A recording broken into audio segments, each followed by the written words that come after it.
Dear students, welcome to RGN English Academy. Today we are going to discuss task 1 of IELTS. IELTS में क्या होता है कि task 1 जो है उसको हमने कैसे लिखना है. How to write introduction of task 1. पहले आपको पता होना चाहिए what is the format. The format क्या है कि आइल्स में जो टास्क 1 हम अटेम्प्ट करते हैं उसमें क्या क्या होना चाहिए उसके फॉर्मेट में. First of all there should be introduction. सबसे पहले हम क्या लिखते हैं, इंट्रोडक्शन. और इंट्रोडक्शन में हम क्या कवर करते हैं, व्हाट, व्हेन, वेयर. कि अगर हम इन तीनों क्वेश्चंस का आंसर दे देते हैं अपनी इंट्रोडक्शन में, then our introduction is complete. मान लो कोई चीज सेल्स है, किसी चीज की सेल के बारे में डाटा है, तो अगर हमने बता दिया ये सेल का डाटा है, कब का है, मान लो 2018 का है, तो वो व्हेन हो गया. वेयर कहाँ का है, इंडिया, ऑस्ट्रेलिया, जिस भी प्लेस का है, तो वो क्या हो जाएगा, इंट्रोडक्शन में हम लिखेंगे. After introduction comes overall or overview. We should write overall. Overall लिखना ये सबसे सिंपलेस्ट वे है कि कोई भी ग्राफ है उसमें सबसे हाईएस्ट देख लो, लोएस्ट देख लो, स्टेबिलिटी देख लो, अगर स्टेबिलिटी है, कोई चीज चेंज नहीं हुई है, सिमिलर फीचर्स देख लो और डिसिमिलर फीचर्स देख लो. तो इसमें हम हाईएस्ट लोएस्ट अकेला भी बता सकते हैं. मान लो हाईएस्ट लोएस्ट नहीं, तो अगर स्टेबिलिटी है तो वो बता सकते हैं.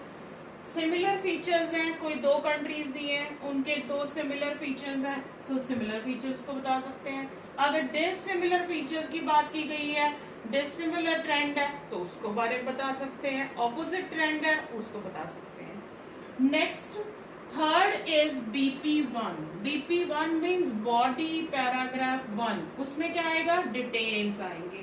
जितने भी जो भी ग्राफ हमें दिया गया है उसमें जो डिटेल्स हैं, इंडिविजुअल डिटेल्स, उनको एक्सप्लेन किया जाएगा.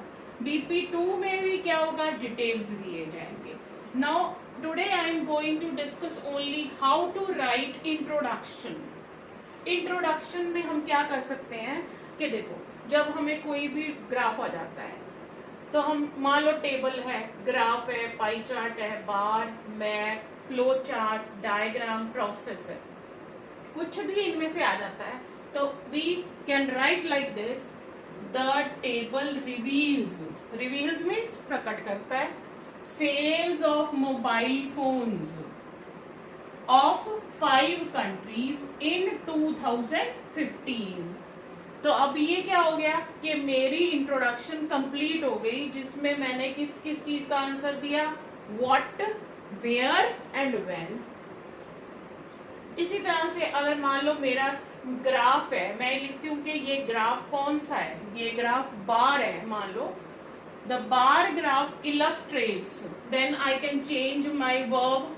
एक बार एक ग्राफ में मैं जो प्रैक्टिस कर रही हूँ, when I am learning how to write task 1, then I can change this verb into illustrates.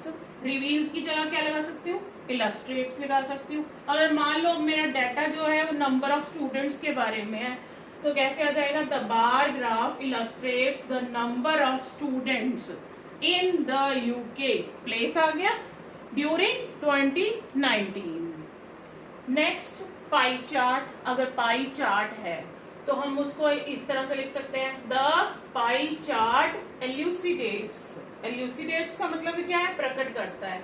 क्या, मेल और फीमेल पॉपुलेशन ऑफ कनाडा इन 2011. मान लो 2 ईयर, 1 ईयर की दी हुई है, मेल और फीमेल की, और डिफरेंट एरियाज दे दिए, कनाडा के एरिया दे दिया, तो वो मैंने मेंशन कर देना है.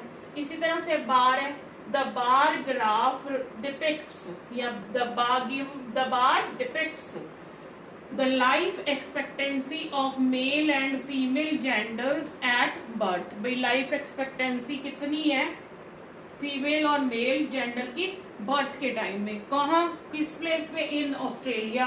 अब मान लो ये जो हमें लाइफ एक्सपेक्टेंसी का पीरियड दिया 20 years, then we can write like this, over a period of 20 years from 2000 to 2020, ऐसे लिख सकते हैं रादर देन। और ये भी हो सकता है हम over a period of 20 years, इतना। अगर आपको क्वेश्चन की स्टेटमेंट में फ्रॉम 2000 टू 2020 है, तो इसकी बजाय आप क्या लिख सकते हो, over a period of 20 years. अगर आपने ये भी मेंशन करना है कब से कब तक, from 2000 to 2020। Then next, if a map is given to us, मान लो मैप दिया गया है, तो फिर हम क्या कह सकते हैं, the map presents the picture of a town. किसी टाउन की पिक्चर प्रेजेंट कर रहा है, किस टाउन की पिक्चर, किन 2 सालों में चेंजेस बताए गए हैं, 2009 एंड 2018। Next, flow chart. अगर किसी चीज का फ्लो चार्ट दिया है, then I can use it. Delineates means प्रकट करता है, और द फ्लो चार्ट शोज, क्या से शो करता है, कि एडमिनिस्ट्रेशन को बता रहा है, या कंप्यूटर की कोई वेबसाइट है उसमें लॉग आउट कैसे करना है, लॉग इन कैसे करना है।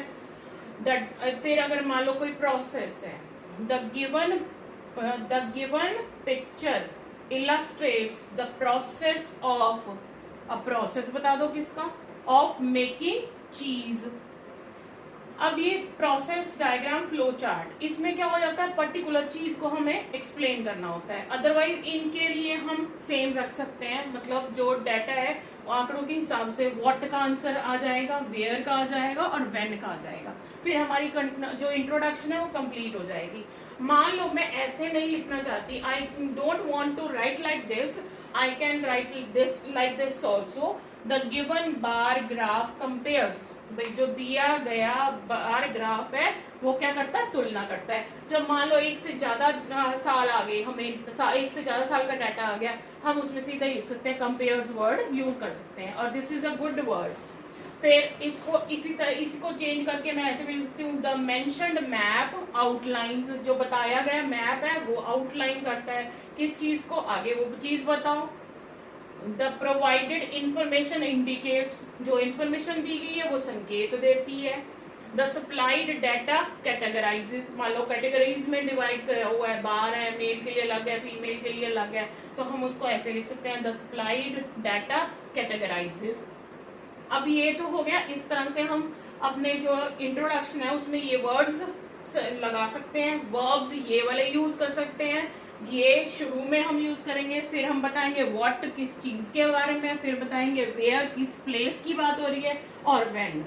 अब वे ऑफ राइटिंग डिफरेंट हो सकता है। अगर मान लो 5 साल का डाटा दिया है और आंकड़े 5 साल के हैं, तो हम लिख सकते हैं for a period of 5 years, या 1 साल का दिया हुआ है ड्यूरिंग द ईयर 2012, और किस तरह से लिख सकते हैं, इन द ईयर्स 2009 एंड 2011।